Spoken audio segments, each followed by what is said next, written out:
Assalamualaikum warahmatullahi wabarakatuh, teman-teman semuanya. Selamat datang di channel investor syariah lagi. Investor di channel Stock Scientist Indonesia. Nah, di video kali ini kita akan ngebahas tentang peluang-peluang yang ada di tahun 2021, terutama terkait dengan SWF. Nanti di sini kita harusnya punya 3 analis. Yang pertama Bapak Reja Saprianto, Bang Ojot. Beliau ini alirannya aliran teknikal, astrologi, dan juga dekat dengan insider info biasanya. Terus yang kedua harusnya ada Bang Kodri, ya, tapi karena lagi ada pasien di ICU jadi nggak bisa hadir. Yang ketiga kemudian nanti tentang foreign analysis dan frekuensi analisis dibantu oleh Bang Yudi, ya, Yudi Septian. Nah, jadi untuk yang pertama nanti Bang Ojot akan review market Indonesia ke depan gimana, terus SWF itu apa, review secara general, kemudian makroekonomik kita ke depan gimana, terus nanti baru masuk ke tiap sektornya, sektor konstruksi, sektor properti, sektor telekomunikasi, nanti baru kita masuk ke tiap-tiap saham, didetailkan oleh Bang Ojot, dan kemudian nanti saling timpal-timpalan aja. Kalau teman-teman ada pertanyaan, jangan kaku kali, langsung tanya aja, ya. Kalau gitu, mari kita mulai aja, Jot. Silakan. Sorry, ini select window or screen ya? Aku kok gaptek pakai Google ini. Select entire screen.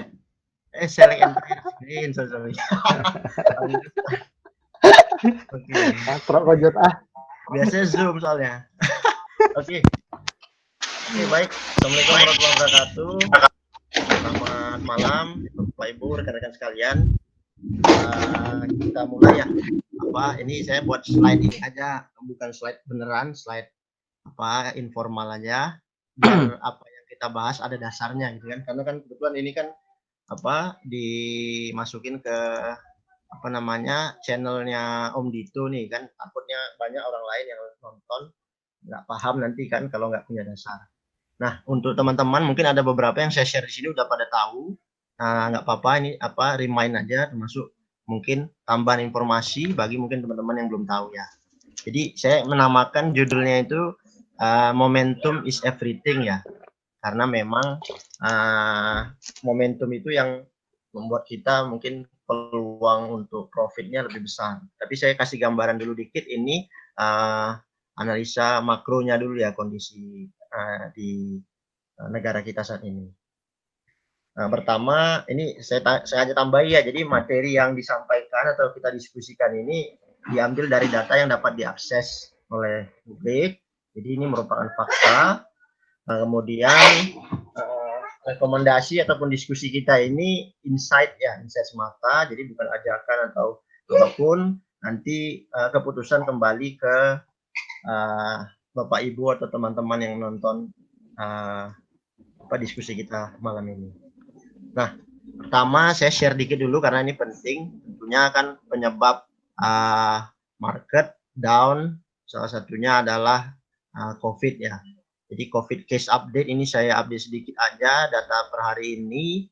Untuk ASEAN sendiri memang kita termasuk yang agak tertinggal ya dari segi penurunannya dibandingkan tetangga ya. Jadi seperti Vietnam, Singapura, Thailand itu grafiknya cukup landai, sangat landai bahkan. Malaysia memang agak tinggi, lumayan naik, tapi tetap itu masih lebih baik sih sebenarnya ya kalau kita objektif melihatnya dibandingkan dengan negara kita. Walaupun negara kita secara growth hariannya bisa dilihat yang di tengah ini, sebenarnya udah ada penurunan ya dari spike-nya, tapi tetap secara overall masih membentuk semacam pendakian ya ke atas. Kemudian saya bandingkan dengan COVID di luar negeri, yang negara-negara jauh ya. Jadi seperti Jepang, Australia, Europe. Di sini saya kasih contoh UK dan sama Amerika. Memang kecenderungan negara di utara itu meningkat ya, karena mungkin kan sekarang lagi winter di utara, memang meningkat dibandingkan bulan-bulan sebelumnya. Bisa dilihat contoh UK yang udah landai, sekarang spike. Amerika juga yang tadinya udah lumayan landai, spike, termasuk dengan Jepang. Walaupun secara overall masih terkendali sih kalau di Jepang ya saya lihat. Sementara di Australia sendiri hampir zero case ya kalau saya lihat sampai hari ini, karena memang mereka mungkin kan sekarang summer ya, dan memang kemarin saya ada lihat, dapat informasi juga, ternyata di sana kan baru selesai lockdown, sehingga mungkin penekanan laju COVID-nya sangat bagus sekali di Australia. Bahkan ada info masyarakat di Australia sekarang sudah lepas masker untuk berkeluaran dari rumah maupun dari kantor. Kemudian terkait vaksin sendiri, ini dari WHO aja update 12 Desember. Jadi terkait vaksin, ya vaksin ada, dan ada list, saya baca di situ ada banyak sekali. Ternyata yang kita tahu kan biasanya untuk perusahaan-perusahaan vaksin itu hanya Sinovac, Pfizer, tapi ternyata setelah saya buka listnya di sini kan ada available here ini, ada hampir lebih dari 56 perusahaan yang sedang proses uji klinis. Jadi nanti lumayan banyak tuh produsen vaksin di dunia ya, termasuk mungkin nanti mudah-mudahan salah satunya Bio Farma ya depannya. Ini mengenai COVID update ya.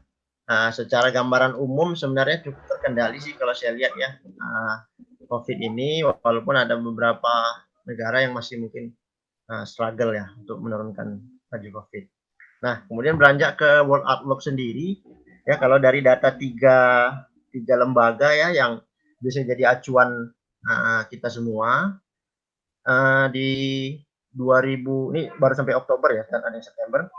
Di 2021 semuanya hampir sepakat optimis kita bisa growth lebih baik dibanding dengan 2020 ya. Sebagai IMF sendiri proyeksikan nanti tahun depan contoh saja hingga Juni kita dunia ya, ini dunia bisa growth hingga 5,4%.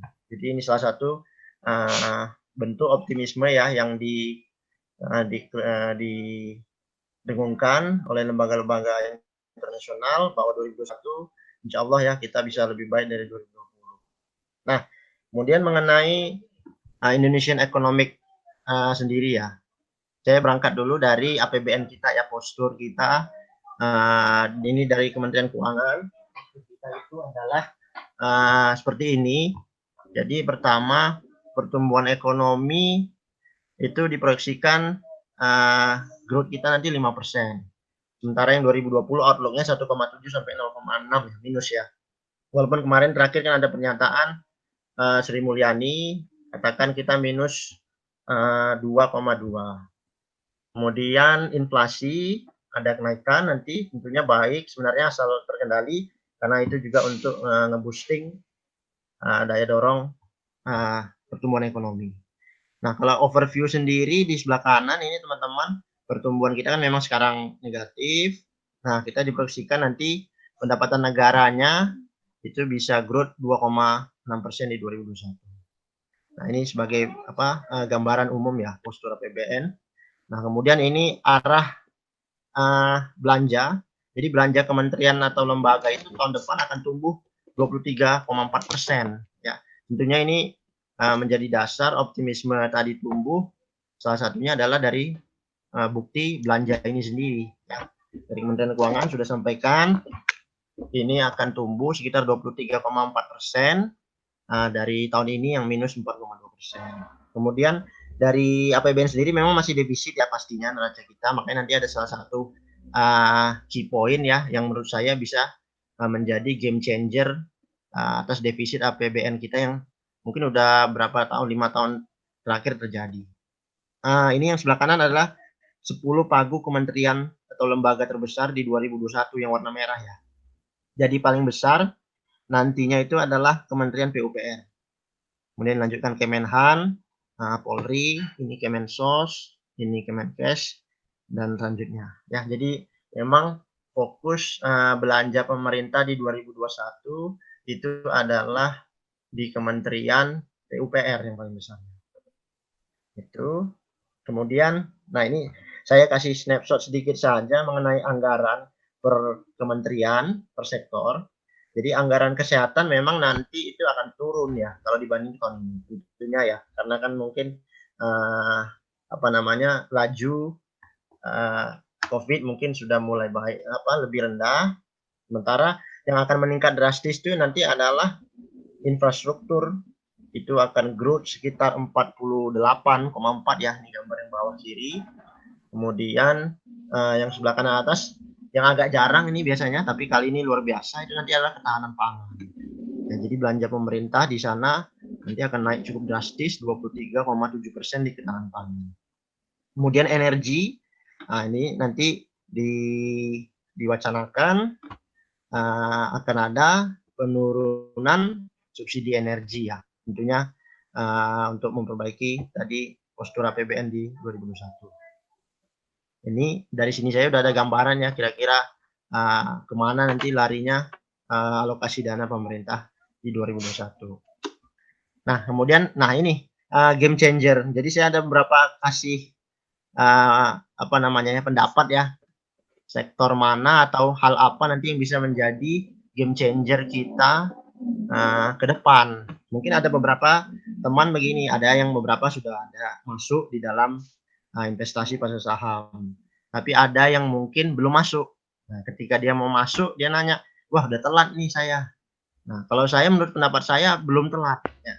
Karena saya bilang itu tadi momentum kita ini baru mulai, kalau menurut saya ya, dan ada long run yang masih jauh, yang mungkin masih bisa didapat dari teman-teman yang baru mau masuk. Nah, apa aja itu? Pertama begini, kalau teman-teman baca di media dan mungkin teman-teman belajar dari krisis-krisis sebelumnya ya, biasanya itu ketika krisis terjadi di dunia itu ada namanya quantitative easing di negara-negara maju terutama. Contohnya Amerika tahun 2008 2009. Nah, quantitative easing itu nantinya kebanyakan dananya itu lari ke emerging market. Nah, contoh tahun 2009 itu memang larinya ke China, sama ada mungkin ke Vietnam. Memang nggak lari ke Indonesia waktu itu. Saya nggak tahu juga, waktu itu belum terlalu banyak mendalami kenapa nggak lari ke Indonesia, tapi tentu nanti ada ininya ya, reasonnya. Nah, di sini ada source dari Bloomberg ya, tentunya responden bagaimana performance outlook 2021 itu optimis ya semua untuk bonds, stocks, itu akan rise. Kemudian kemana emerging market, mudah-mudahan agak jelas ya tulisannya, emerging market asset to outperform. Ya, jadi di sini yang outperform yang warna pink itu emerging market. Nah, kemudian dari news, berita juga mungkin banyak teman-teman ketahui bahwa emerging market merupakan opportunity bagi seluruh dunia tentunya ya. Tentunya emerging market nggak hanya Indonesia ya, seluruh dunia untuk dimana sebagai tempat investasi yang cukup baik itu bentuknya di stocks atau di bonds atau mungkin di sektor real ya. Nah, ini real GDP data dari Bloomberg. Jadi diproyeksikan 2021 emerging market Asia itu bisa growth 7,6%. Ini yang paling atas including China ya. Nah, sementara kalau excluding China itu 5,9, tetap aja tinggi ya. Dibandingkan dengan emerging market Latin America, terus yang nomor 2 atas ini emerging market Middle East and Africa. Jadi maksudnya kalau dibandingkan saja tentu para fund manager atau mungkin para private equity ataupun apapun pasti akan memilih Asia sebagai tempat mereka untuk invest source of fund-nya ya. Kemudian banyak juga dari pendapat lain di sini, sebagai contoh saya ambil kutip beberapa pernyataan analis dunia. Jadi akan terjadi banyak supply chain disruption ke depan, tentunya akan menguntungkan negara-negara second tier sourcing countries ini ya, seperti Vietnam, India, dan termasuk kita Indonesia. Nanti ada ininya di belakang saya jelasin lebih ya. Ini tentang salah satu momentum yang kita harus manfaatkan dengan baik. Emerging market showtime, karena money flow-nya akan ke emerging market. Terus yang kedua, world supply chain. Jadi teman-teman kalau perhatikan, nah ini contoh yang tengah dulu ya. Ini top countries by GDP di tahun 2030, kita diproyeksikan nomor 4 di dunia. Ya, tentunya selain kita ada banyak emerging market juga ya, seperti Brazil, Turki, sama Egypt ya, Mesir akan masuk juga top 10 dunia. Dan tentunya kita mungkin udah pada tahu akan dipimpin China sama India 10 tahun ke depan. Nah, sebenarnya yang maksud saya jelasin di sini adalah secara tidak kita sadari, mungkin ada beberapa tapi mungkin sadar, world manufacture output itu paling besar from China. Di sini data yang di bawah 2019 nggak salah, yang kanan 2018 ya, belum terupdate tapi hampir masih sama. Itu China memang pusat manufaktur dunia. Jadi supply chain dunia itu sangat tergantung sekali from China. Bisa dilihat di sebelah kiri, how coronavirus can impact global supply chain. Jadi bagi yang warna merah paling pekat itu kalau terimpact sangat. Jadi kalau misalkan China-nya stop, negara dia pun bisa stop karena nggak ada supply barangnya, karena dia importnya banyak dari China.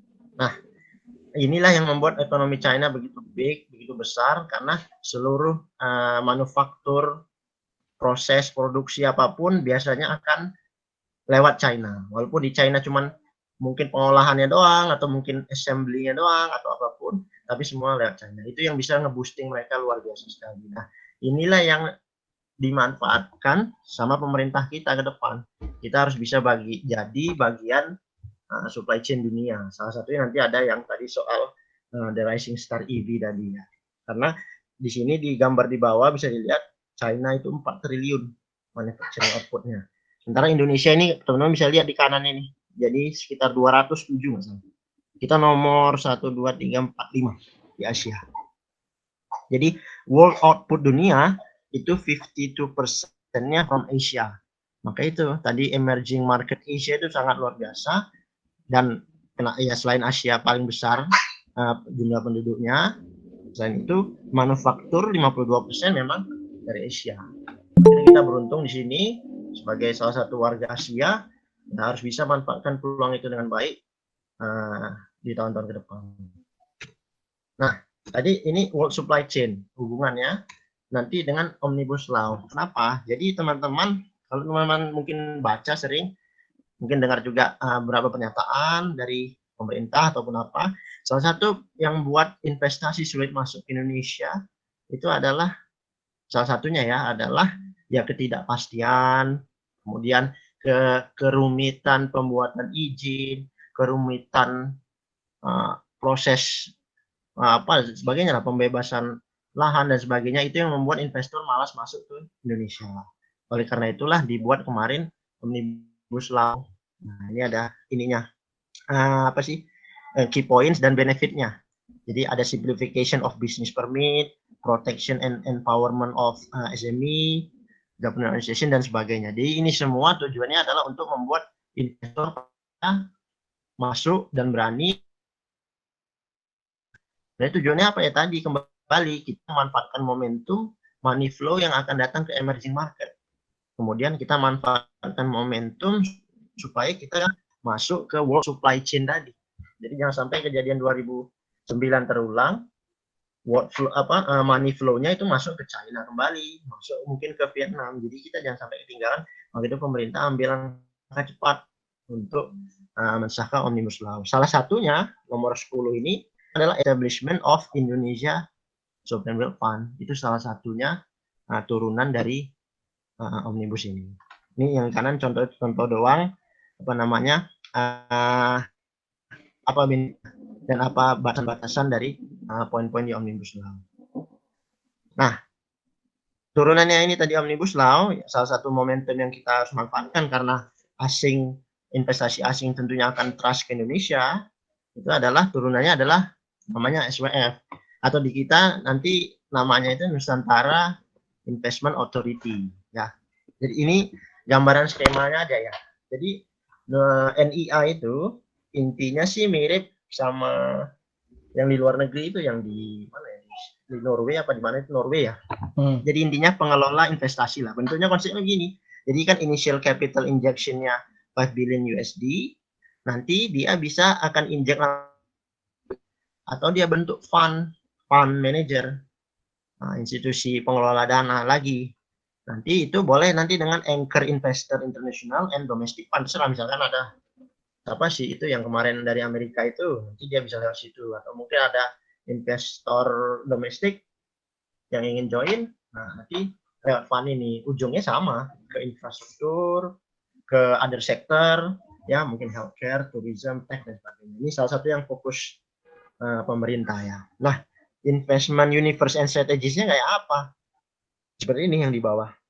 Jadi public and private equity, open for project financing and debt instrument, bisa nanti bentuknya medium to long term. Kemudian initial fokusnya on domestic asset, tapi bisa go overseas at later stages. Ya mungkin nanti kalau udah berkembang dengan sangat baik, ada investasi di luar negeri ya bisa juga. Jadi benar-benar ya mungkin nanti arahnya kayak Big Fund Indonesia lah, kalau nanti udah bagus dia invest ke negara-negara lain. Mudah-mudahan ya ini segera disahkan. Harusnya sih udah mulai, karena udah mulai terbuka banyak ke publik tentang NIA ini. Nah, inilah salah satu momentum untuk pendanaan banyak proyek yang ada di Indonesia. Karena selama ini kan kita itu permasalahan utama selain tadi ketidakpastian yang menghambat kita berkembang adalah masalah pembiayaannya. Ya, maka itu ya kita salah satu source-nya adalah mencari investor untuk bantu kita, misalkan tadi untuk jalan tol, airport, seaport dan sebagainya. Ini mengenai singkat ya mengenai NIA. Nah, kemudian momentum lain itu adalah rising star kita ini, EV ya. Maksudnya sini adalah tadi terkait dengan nih ya, Indonesia ya. Ini saya kasih global kan salah satu produsen utama dunia nikel ya. Jadi Indonesia ini warna biru gelap ya. Ini cadangan paling besar di antara yang lain. Saingan kita mungkin Filipina sama apa nih ya, New Caledonia. Jadi ini salah satu momentum yang harus kita manfaatkan dengan baik. Nanti makanya kenapa pemerintah benar-benar ini sekali gencar sekali terkait ini, karena inilah yang salah satu nanti bisa jadi apa ya, mercusuar kita untuk masuk di supply chain dunia. Tadi kalau kita ingin jadi kayak China, jadi manufacturer country, ya ini nanti salah satu hal yang mungkin jadi fokus utama pemerintah depan. Nah, saya kasih contoh aja ya, ini saya ambil contoh Tesla. Jadi teman-teman mungkin udah ada yang pernah tahu, Tesla itu kan dia punya pabrik di tiga negara. Jadi dia itu ngambil lithium sama nikel ya. Contoh yang gambar di Mati, itu dia ngambil katodenya itu dari Sumitomo. Sumitomo itu ngambil lithium dan nikel ya. Itu nikel yang ada bawah itu dari Indonesia sama Filipina. Kemudian litiumnya itu dari Amerika Latin, terus di Argentina, Chile, sama dari Australia. Semua masuk dulu ke China, karena di sana ada konverternya. Saya nggak gitu tahu lah, anak teknik mungkin diolah dulu, nanti mungkin sampai jadi apa nanti serbu apanya dan sebagainya, baru dikirim ke Sumitomo. Sumitomo supplier, salah satu supplier utama dari Tesla. Bayangin, maksud saya adalah ini sumber resource-nya ada yang dari Brazil, dia harus berlayar dulu, dia balik lagi ke Amerika. Jadi supply chain cost-nya kan ini sekali ya, luar biasa sekali Tesla ini sangat. Bayangkan kalau dia apa namanya nggak harus ngambil dari Sumitomo dan sebagainya, kan itu lebih bisa ngirit. Terus satu lagi yang kedua maksud saya adalah inilah kelebihan China sama Jepang ya, terutama China. Seluruh bahannya harus ke dia dulu, dimanufaktur di dan juga bayarnya. Jadi itulah yang mungkin salah satu ini Ya, kita mungkin pengen jadi manufaktur dunia. Kan semuanya lewat Indonesia, maka itu kan ada info juga nanti hilirisasi dari hulu ke hilirnya nikel juga di Indonesia, ya supaya kita bisa jadi manufaktur dunia. Jadi kita jadi bagi mungkin nikel ya. Nah, nikel sendiri teman-teman, sini bisa contoh nih Tesla model 5 itu nikel itu 80%. Jadi untuk buat si Tesla ini 80%-nya nikel, kobaltnya 15 ya ini ya. Terus marina 5%. Jadi ya kalau kita bisa berhasil tadi si Tesla buka di Indonesia ya luar biasa sekali ya. Karena 80%-nya kan pasti ngambil dari Indonesia. Kalau Nissan Leaf saya kurang tahu dia pakainya beda ini. Pakai manganism namanya. Nah, ini contoh ini aja contoh gambaran. Nah, tadi selain nikel ya untuk baterai itu yang saya pelajari itu ada namanya kobalt, ada namanya ini manganis, ada namanya manganis, satu lagi lithium. Jadi kalau lithium memang paling banyak di Australia sama Chile. Kemudian kalau kobalt itu di Kongo sama Australia. Jadi ternyata saya baru sadar juga Australia ini kaya sekali sumber daya juga ya, selain batu bara dari sana juga. Kemudian manganis itu dari Australia dan China. Salah satu yang buat negara makmur itu ya memang tadi kaya akan sumber daya alamnya. Dan teman-teman kalau nanti bisa search Google, paling banyak di Kongo ya. Itu tetap dari Kongo dikirim dulu ke China. Nanti di China itu dia diolah, baru dikirim, nanti ada yang ke Amerika, ada yang ke mana. Jadi benar-benar semua supply chain dunia itu lewat China. Jadi bayangin kalau berhasil Indonesia bisa jadi kayak China ya luar biasa ya. Bisa jadi top 4 tadi, top 4 GDP terbesar di dunia 2030. Nah, ini Rising Star soal EV ya, yang kita harus manfaatkan dengan baik. Nah, ini contoh aja informasi. Jadi nanti ada holding Indonesia Battery Holding, ya. Ini udah disebutkan sama Pak Wamen BGS. Jadi nanti Indonesia Battery Holding itu ada 4 perusahaan ya, PLN, Pertamina, Main ID, sama Antam. Antam 25% di sana. Kemudian holding baterai ini akan mengolah produk nikel dari hulu ke hilir hingga menjadi produk baterai kendaraan listrik. Korea Selatan. Ini tadi berita terbaru ya. Jokowi telepon CEO Tesla, tawarkan peluang investasi di Indonesia. Ya mudah-mudahan ada titik terang ya. Dan kalau nggak salah informasi berita saya baca Tesla akan kirim tim awal bulan besok terkait penjajakan investasi.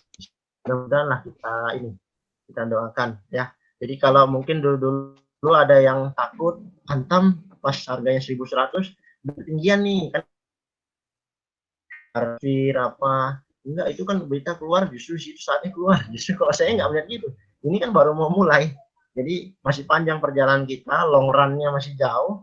Jadi ya nggak ada yang salah dengan Antam saya lihat ya. Apalagi kalau benar ini nanti udah implementasi ya tentunya kan menguntungkan Antam juga ya, walaupun hanya 25%, tapi ya setidaknya kan menguntungkan juga untuk proyek ke depannya. Nah, selain momentum Rising Star, ada satu lagi momentum BUMN Go Global. Mulai didengungkan sangat kencang ya. Jadi salah satu visinya Erick Thohir di Kementerian BUMN itu adalah gimana caranya BUMN menjadi mercusuarnya Indonesia lah di dunia. Jadi tujuannya apa sih sebenarnya? Ya tadi kembali lagi, mau gimana pun selama ini itu kita kan seringnya jadi market lah bagi pemain-pemain besar di dunia. Nah harapannya ke depan ya kita bagi bagian supply chain. Kalau bisa kita yang ikut aktif di negara lain. Jadi saya waktu itu pernah nonton webinarnya kementerian ya. Waktu itu ada direkturnya ini nggak salah dia ngomong. Nah itu saya juga kaget juga, ternyata Inka hebat juga tuh. Jadi dia udah banyak bangun kereta api ya nggak salah itu di sana di Afrika. Nah justru nanti ke depan tuh mau makin banyak digitukan. Jadi BUMN kita tuh banyak aktif di seluruh dunia. Jadi nggak hanya di lokal doang. Salah satu strateginya adalah kalau terkait saya itu BNI nanti ya. Jadi BNI itu akan jadi bank internasional yang akan didesain, dan nanti proyek-proyek yang ada di luar negeri itu akan fokuskan ke BNI. Jadi nanti bank pemerintah itu akan lebih bagi ininya, fokusnya. BNI ke international untuk korporasi yang dalam negeri, BRI nanti untuk yang mikro, DTN nanti untuk perumahan. Jadi benar-benar ada apa spesifikasinya. Kemudian termasuk yang lain nanti apa BUMN lain juga diupayakan semakin sinergi dalam memaksimalkan peran di luar negeri. Jika waskita, pembangunan di luar negeri ya kita harus salah satu contohnya itu ada katanya BUMN garam ya. Nah, kalau bisa ya mengakuisisi perusahaan-perusahaan asing yang ada di luar negeri. Jadi 2021 nantilah akan semakin gencar ya gimana caranya BUMN itu bisa go global.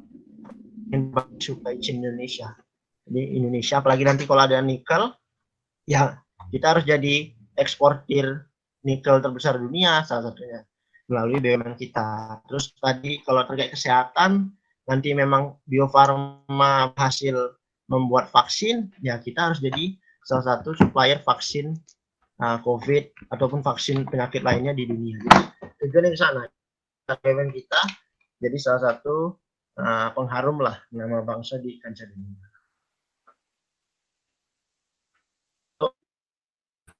Hanya kita masuk di bursa ya. Nah, terkait bursa sendiri, ini kasih gambaran singkat teman-teman.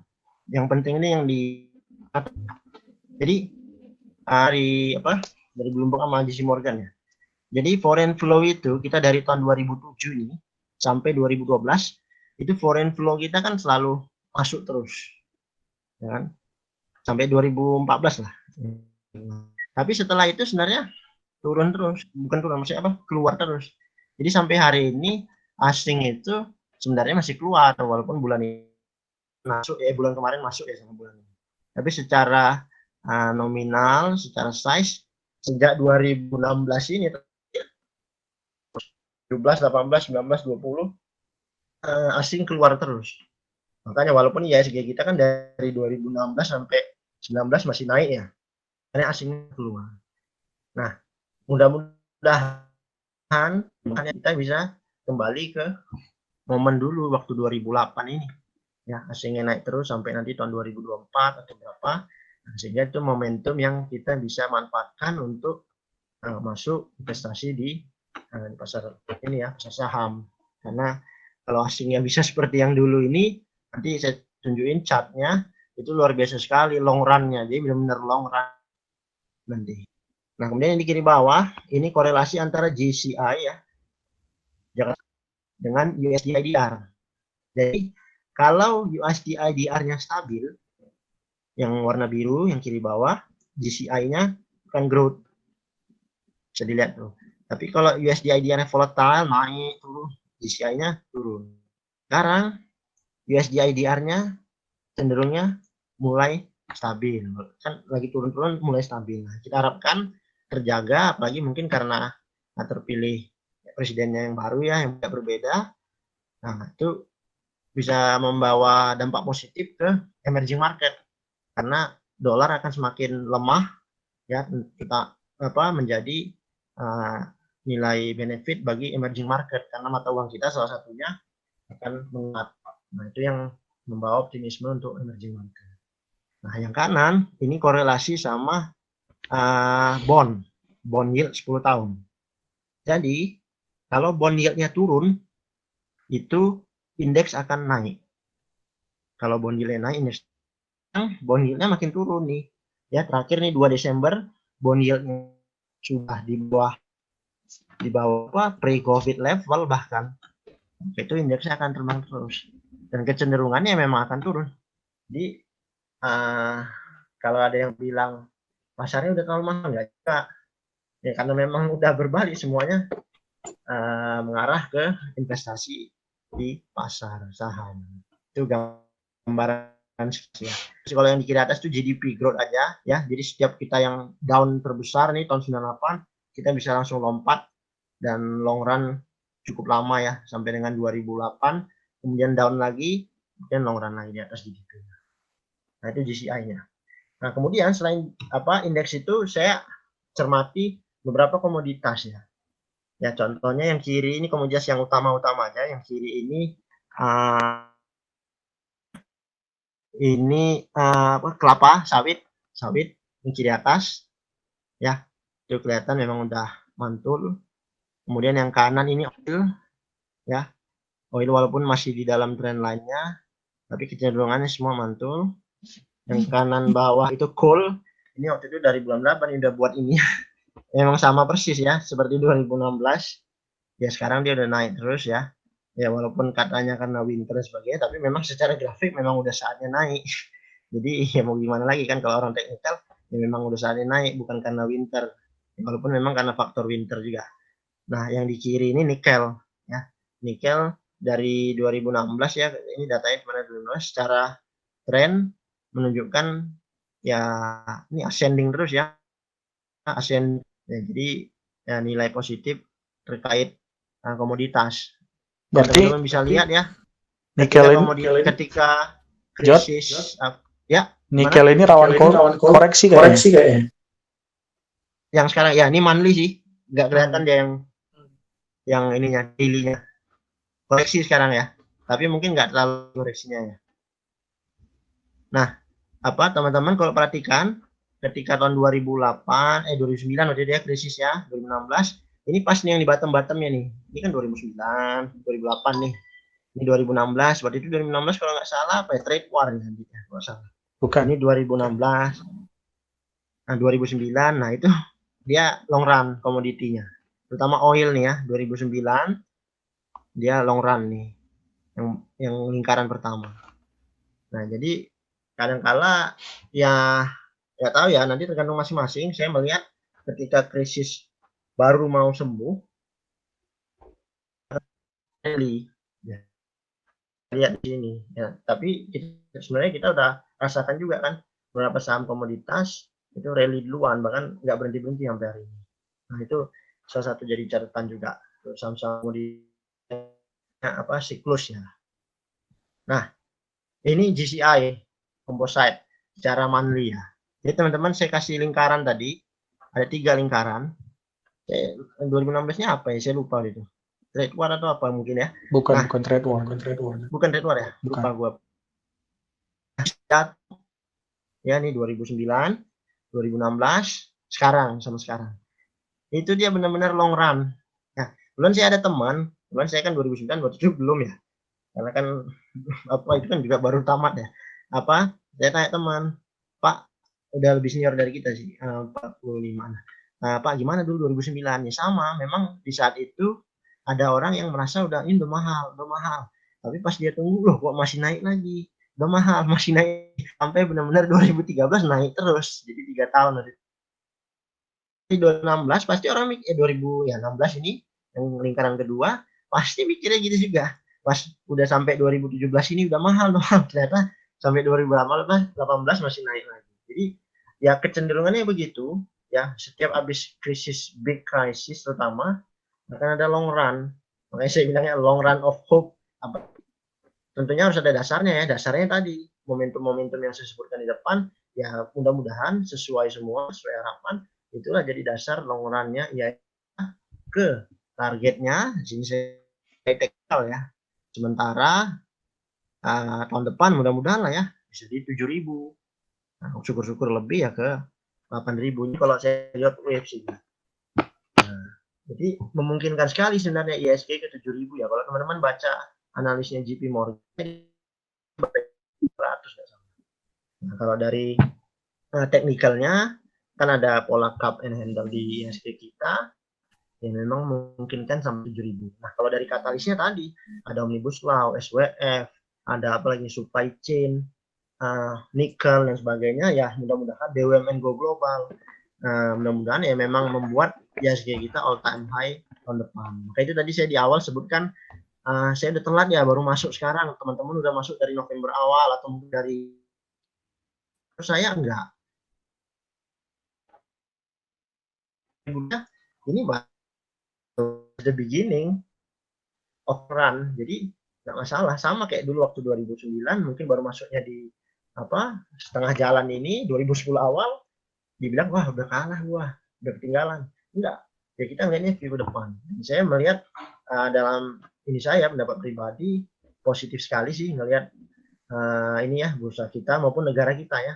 Negara kita mau masuk top biggest GDP in the world. Jadi kalau top 5 biggest GDP otomatis bursa kita all time high lah. Kalau saya gambaran seperti itu. Tapi mungkin harus digarisbawahi juga, Jod.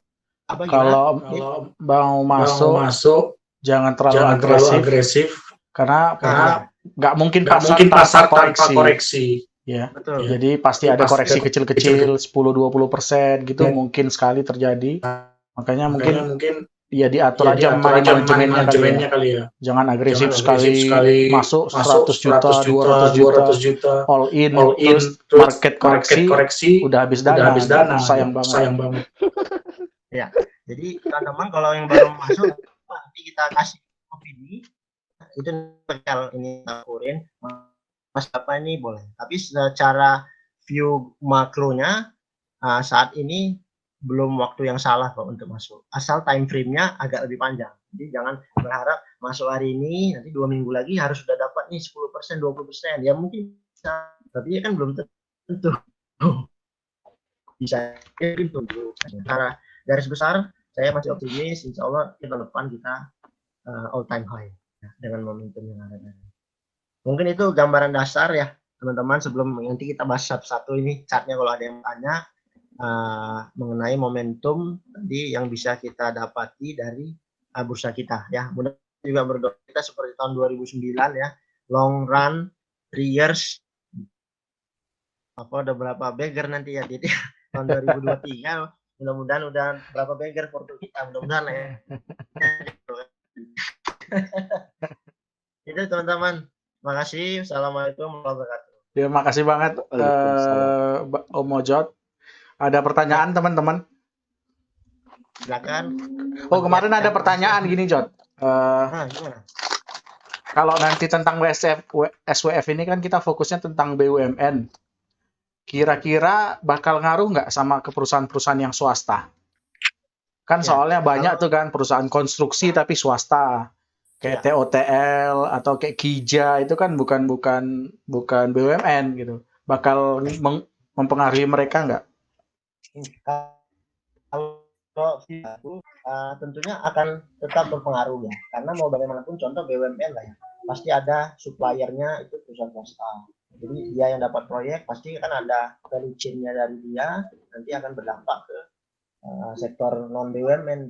Jadi sebenarnya SWF ini dibentuk ya walaupun yang diutamakan pastinya mungkin BUMN ya, tapi sektor swasta pasti akan berdampak. Contohnya kayak yang ketahanan pangan ya, food kan yang di Kalimantan pasti nanti berdampak juga ke perusahaan swasta yang terkait pangan itu. Itu tentunya ini enggak hanya untuk BUMN pastinya berdampak. Apalagi kayak seaport kan kita itu kan cuman Pelindo ya nggak salah apa IPCC kan ya. Nah nanti yang swasta gimana pastinya ada dampak sih kalau arti yakin ada ya. Karena kalau tadi terkait SWF ini banyak pabrik bangun di Indonesia tentunya kan industrial estate akan berdampak karena kan kayaknya yang BUMN industrial estate ini jarang ya. Iya. Ini swasta kayak apa gitu. Ada pertanyaan lagi teman-teman? Kalau nggak ada, paling kita mau langsung. Tanya. Silakan Yanwar. Kan perkenalan ya Yanwar. Yang baru join. Nggak sebenarnya nggak cuman agak bingung doang nanti apa secara fungsi antara SWF dengan BKPM yang ada ya. Karena kan BKPM kan penanaman sama-sama model investment fund lalu diarahkan ke masing-masing sektor juga dengan saham secara umum ya, cuman strategi aja sih dari pemerintah itu aja sih Bang. Kalau yang saya tahu ya, mohon maaf kalau mungkin nggak pas. Jadi kalau NIA ini SWF nanti memang benar-benar dia fungsinya mirip kayak yang di luar. Ya kalau BKPM ini kayaknya hanya koordinasi ya, tapi nggak ada yang benar-benar di satu pintu. Nah kalau NIA ini arahnya nanti satu pintu lewat dia semua. Jadi nggak ada yang nanti sendiri, walaupun ya masih memungkinkan, tapi lewat dia biar dia nanti yang alokasikan. Saya waktu itu pernah tanya di webinar, ada salah satu yang ngerti SWF, nanti NIA ini alokasinya nggak hanya ke sektor real, jadi bisa juga ke pasar equity.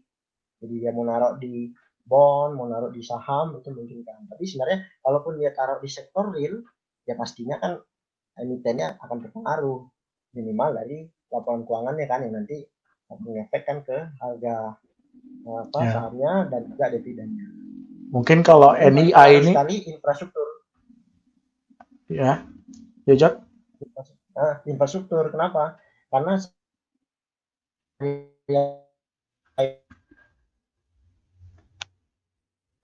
itu kalau jangan long term sekali ya, mungkin minimal baru ada ininya pendapatannya. Nah, sementara kayak cash flow-nya tangguh, maka itu salah satu usulannya adalah kalau bisnisnya lebih dijalankan, itu cash flow-nya luar biasa sekali pasti menurut saya ya. Mungkin kalau BKPM ini lebih ke koordinator doang ya, Jod ya. Nunjukkan pada akhirnya bisnis to bisnis yang jalan. Kalau kalau NIA ini kan lebih kayak fund manager. Orang nyimpanin uang, kita terserah ngolah kemana gitu ya. Iya, betul. Bahkan nanti NIA ini dia punya kewenangan untuk bentuk namanya BUT.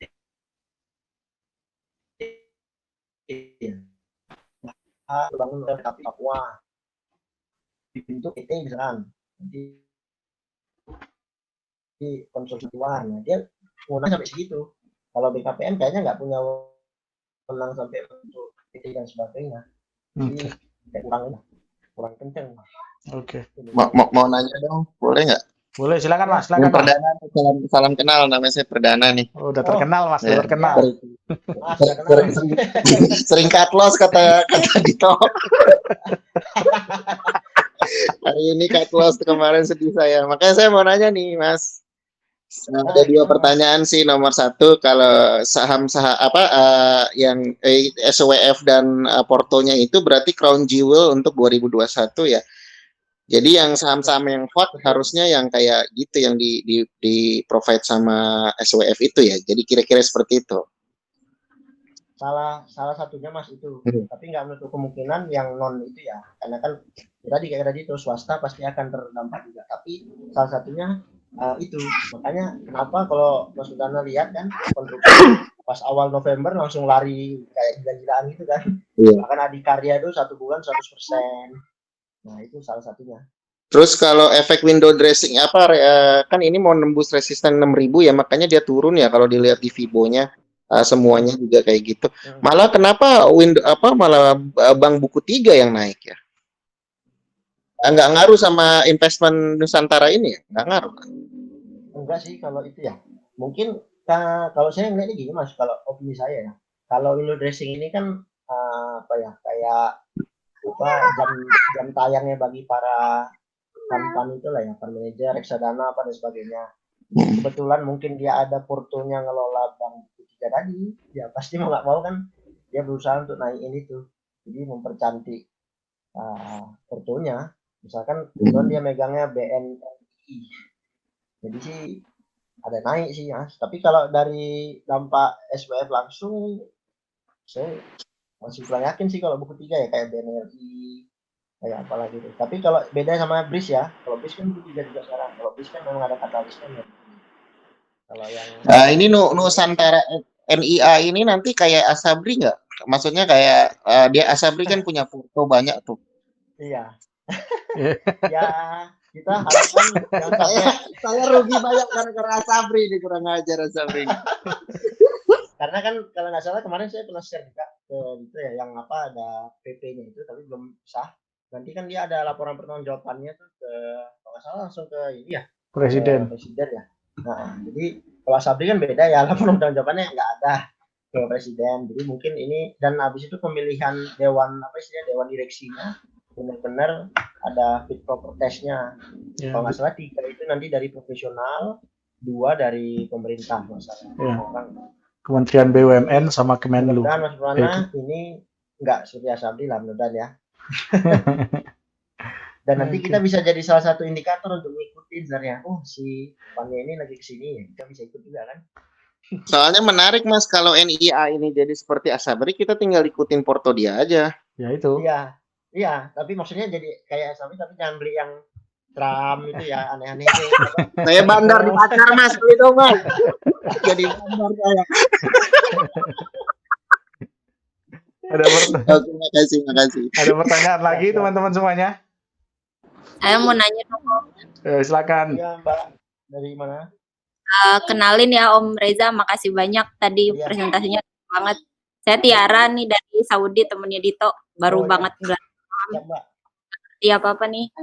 Jadi kalau SWF itu kalau boleh tahu efektif date-nya kapan ya? Terus euforia di sahamnya kira-kira efeknya tuh 2021 sampai kapan? Oke. Kalau yang saya tahu ya, kalau kapannya efektif belum tahu ya. Tapi kalau di berita terakhir kan, kalau nggak salah itu siapa yang ngomongnya? Pak Luhut atau Pak Erik ya? Dalam waktu dekat, mungkin dalam 2 minggu, 1 bulan ke depan ya, mudah-mudahan lah ya. Karena kan Pak Luhut atau Pak Erik itu kan lagi di Saudi sekarang nggak salah, udah pulang ya. Kan dia lagi nawarkan ke WA sama ke Saudi kemarin terkait ini ya. Mungkin nanti dia ini dulu ngumpulin dulu semua, udah oke, baru nanti disahkan. Tapi kalau di berita terakhir sih dalam waktu dekat, dan mudah-mudahan kurang dari 1 bulan. Nah, kalau pertanyaan kedua tadi terkait dampaknya, kalau saya masih optimis dan tadi kita benar-benar long run ya, mudah-mudahan ini dampaknya akan sampai ya mudah-mudahan sampai 2023 lah ya, karena 2024 ada tahun politik kan ya, biasa kan sudah agak safe dulu, tapi masih ada 3 tahun dan saya yakin dampaknya luar biasa. Jadi kalau mau ditanya angkanya sampai berapa, saya mudah-mudahan sampai all time high-nya semua saham kita lah ya. Jadi konstruksi all time high, apalagi kemarin tuh kan kalau perlu Garuda pun all time high kan. Kalau Garuda sih yakin all time high itu malah. Mungkin bisa ini Tiara, bisa dilihat juga dulu. Saya ingat waktu sebelum Jokowi jadi presiden, terus dia digadang-gadang jadi presiden, itu kan semua heboh tuh ya. Infrastruktur, Jokowi infrastruktur. Nah, itu saya pertama Jokowi diangkat itu kalau nggak salah November 2014, itu 2015 awal tuh saham properti itu langsung uptrend. Sampai akhir uptrendnya itu kalau nggak salah 2017. Jadi hampir 3 tahun itu gila-gilaan uptrendnya.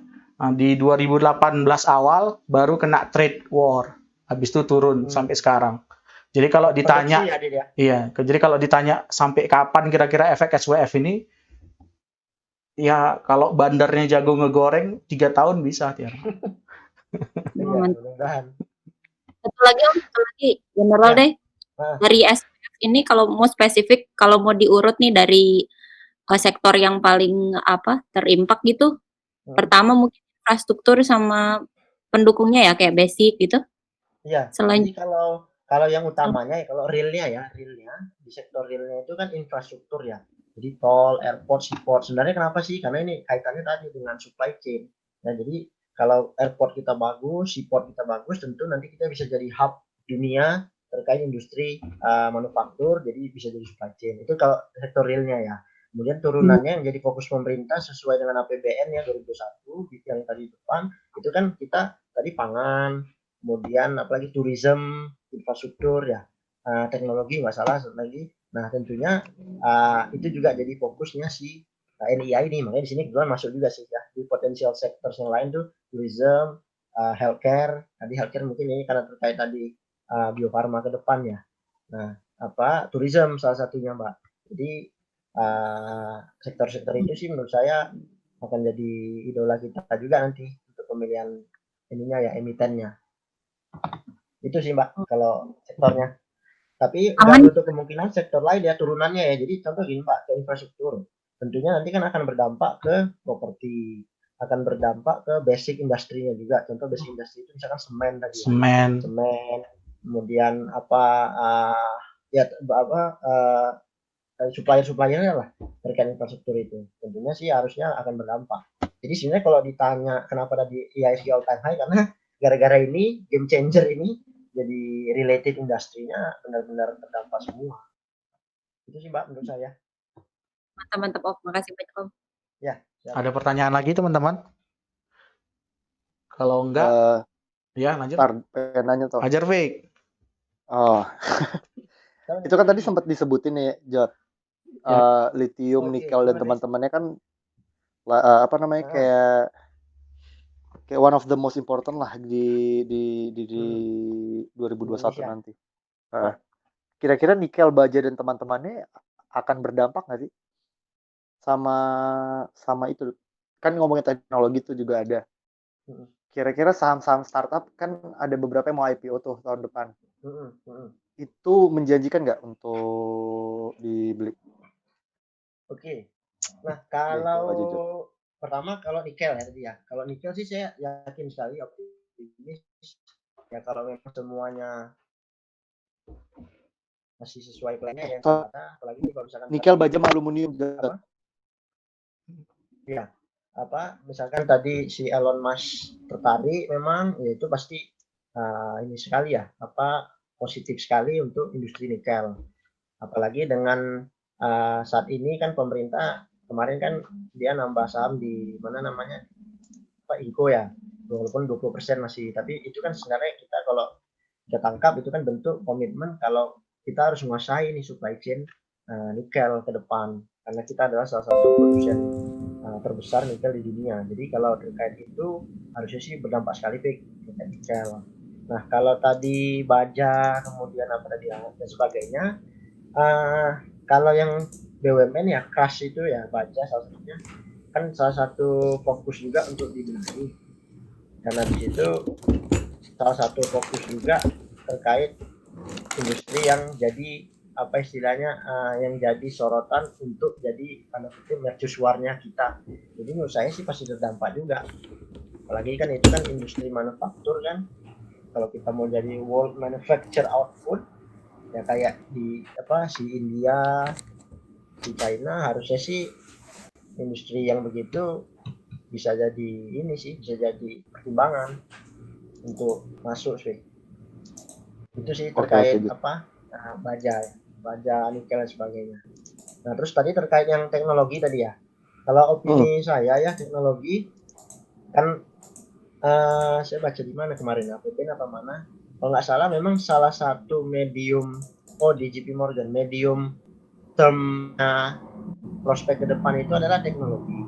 Salah satunya adalah saham-saham teknologi yang startup. Kebetulan di Indonesia kan masih dikit ya, jadi kita tuh nggak ada kayak Alibaba, nggak ada kayak adanya kabarnya mungkin ya. Ya, tahun depan Gojek tuh mau IPO. Betul. Nah, kalau menurut saya prospek sekali ya unicorn yang kayak gitu. Ya kalau memang dia nanti jadi IPO ya, mungkin saya salah satu pertimbangan bisa coba pilih dia. Karena kita kan masih dikit yang begitu-gitu tuh. Dan pasti kan semua orang bermuaranya ke situ tuh. Jadi potensi sih. Oke. Sip, thank you, Jod. Terima kasih banyak ya Jod ya. Kalau gitu kita lanjut ke sesi kedua aja Jod ya. Review tiap saham, tiap sektor. Tapi kita tutup dulu sesi ini, mungkin kalau pada mau istirahat 1-2 menit ya, Ojek mau ke kamar mandi